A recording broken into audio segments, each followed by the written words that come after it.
రామారావు గారిది మే 27.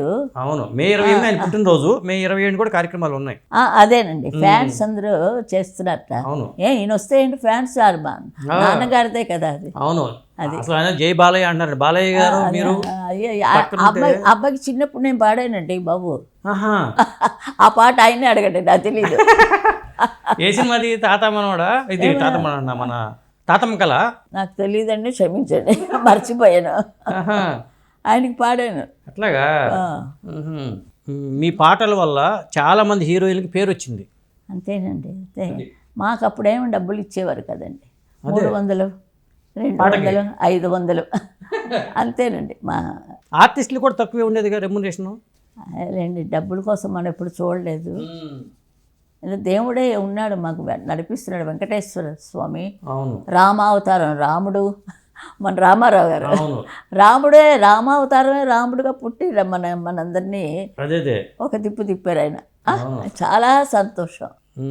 ఏమో రామావతారం రాముడు ఎత్తారన్నారు కానీ రామావతారం రామారావు గారు ఎత్తి ఉంటారు. అంత మంచి ఫ్యామిలీ, పిల్లలు కలకలకలాడుతూ ఇంట్లో చాలా చెప్పలేమండి. మనసు బంగారం. నాగేశ్వరరావు గారిది బంగారం. చాలా సంతోషం అండి. నేను బస్సులో ఎక్కేవారండి, పొండ్రకక్షయ్య గారు ఉండేవారు పక్కనే. పొండ్రకక్షయ్య ఉండి ముద్దలు తినిపించేవారు. 5 గంటలకండి, రాత్రి పొద్దుట 5 గంటలకు అందరూ బస్సు ఎక్కాలి. ఆయన బస్సు ఎక్కి కూర్చుంటారు, పొండ్రకక్షయ్య గారు అందిస్తుంటారు. అప్పుడు తినేస్తారండి, అంతే. అందుకని ఎవరు చూడలేదు, ఎవరు చూడని అలాంటివన్నీ చూశాను నేను.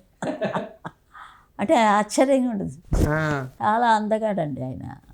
రామారావు గారు నిజంగా చాలా అందం. కరెక్ట్.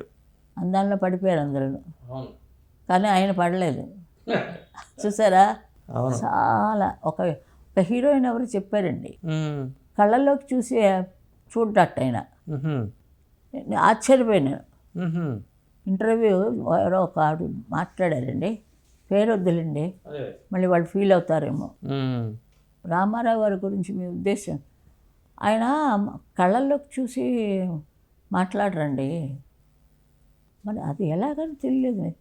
ఇప్పుడు మీ ఎదురుకున్నా ఉన్నారు, మీరు చూస్తున్నాను అనుకుంటున్నాను కానీ మిమ్మల్ని చూడటం లేదు నేను. అదే అంటే నాకు కొంచెం ఒళ్ళు బాగాలేదండి. మీరు రామారావు గారు అన్నారని నేను నా పట్టుపట్టి నేను చెప్తున్నానండి. అలాంటి చాలా మంచి పనులు అది చేస్తుంటారు ఆయన. బసవమ్మ గారు చాలా సౌమ్యురాలు, అందుకే ఆవిడ పేరున రామారావు గారు హాస్పిటల్ కట్టించారు. హాస్పిటల్ దేదీప్యంగా వెళుతుంటుంది. మళ్ళీ అందులో చేరిన వాళ్ళకి వాళ్ళ రాతలు బాగుంటే వస్తారు బయటికి, లేకపోతే అలాగే వెళ్ళిపోతారు. అది మనం చెప్పలేము. మనం కట్టించాం, మంచి కోసం కట్టించారు. అదే ఎల్లకాలం నిలిచిపోతుంది బసవ తారకమ్మ అని. పేరు చూడండి ఎలా ఉందో. అంతే, బసలు బసవమ్మ అంటే బసలు ఇచ్చేదండి, అన్ని గూళ్ళని కట్టి రెడీగా చేసే ఆవిడనమాట. నా ఉద్దేశంలో. అలాగే పిల్లలందరినీ పెంచి వాళ్ళతోటి ఎంత పడిందో ఆవిడ. మా నాన్నగారు మేము 14 మంది అంటే మా అమ్మ ఎంత పడ్డాదో, మా అమ్మ లేదు, ఆవిడ ముందే వెళ్ళిపోయారు. నువ్వు చూసుకోవయ్యా నీ పిల్లలే. ఆవిడ చాలా పవిత్రురాలు మా మాత్రం.